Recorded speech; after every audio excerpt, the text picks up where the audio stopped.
Hey family, welcome back to another adventure of Incradia, where we are spirit-driven and self-motivated. I can't wait to talk to you about this midweek booster. You know, we tried to beat the scale a couple days ago, and you know what? We'll get back to that. But today, I want to give you guys a midweek booster, or some midweek encouragement. I don't know about you, but I sit there throughout the week just going, I wish it was Friday. Why can't the weekend be here? And you know what? Every day is a day the Lord makes, and we need to rejoice in that day and not wait for a future day that may or may not ever come. So what I want to do is talk to you real fast, keep it a shorter video or podcast, and just talk about, hey, no matter how old you are in life, even if you feel like you're getting a late start, God's got plans for you.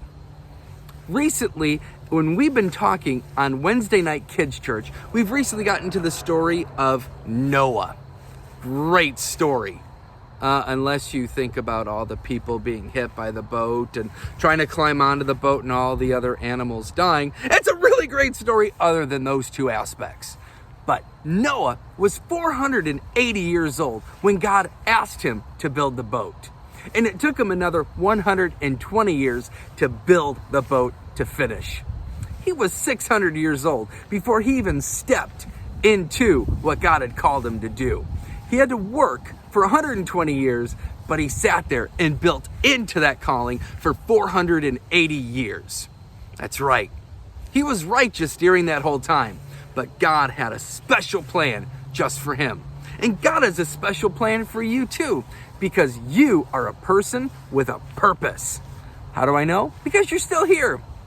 God has called you specifically and purposefully. All you need to do is ask God to get you ready for that.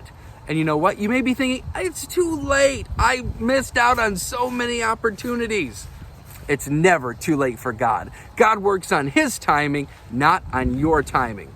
Sarah was 100 when she gave birth. Noah was 480 before he got to start building. Are you that old yet? I didn't think so. So, here's your encouragement. God has a plan for you.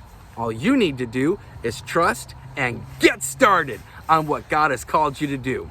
And you know what? I believe God has called me to start doing some things too. And you know what? Doing this video, or if you're listening on a podcast, this podcast is exactly what I feel God is calling me to do, to motivate and encourage others, especially while the wind blows. We'll be back in the studio for another video, so we don't have to deal with this wind sound so much. But you know what? God is calling you. All you need to do is pick up and say, what do you need, God? And he'll direct your paths. Proverbs chapter 3, verse 5, 6, and 7 tell us this. That's your homework. Look up that verse and then ask God, where do you need me to go? Send me and I will go. It might not even be far. It may be serving in your local church. It may be going to a food pantry. It may be praying for somebody else. And you know what? That's awesome, because God has a purpose for you. I hope that this has fired you up and encouraged you to go make a difference in your life and in somebody else's life. And you know another way you could do that? Is share this video or podcast with somebody else. If you share it with 3 people, guess what? Now we've reached triple the amount. And hopefully that person will share with 3 people, and we will have a family community of Incradia people for Jesus, where we can be spirit-driven and self-motivated. Or the other way around too. All right, I look forward to seeing you guys very soon. I love you, and so does God. Bye. Awkward moment.